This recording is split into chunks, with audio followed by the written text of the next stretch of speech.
Баршаңызға қайырлы таң достар, менің каналыма қош келдіңіздер. Бүгін таңғы асқа осындай жүгері жармасын дайындайтын боламын. Видеоны соңына дейін қарауларыңызды сұраймын. Мен бүгінгі жүгері жармасын 4 адамға, яғни 4 порция дайындайтын боламын. Ол үшін ең алдымен 1,5 стакан су құйып және үстіне дәміне қарай кішкене тұз саламын.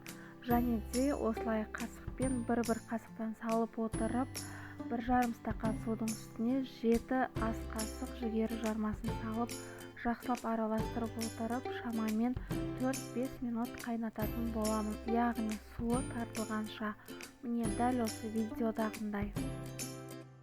Біздің кашамыз 4-5 минут қайнағаннан кейін, осылайша суы тартылғаннан кейін үстіне 1 стакан сүт қосып, және тағы да 4-5 минут қайнататын боламыз орташа отта.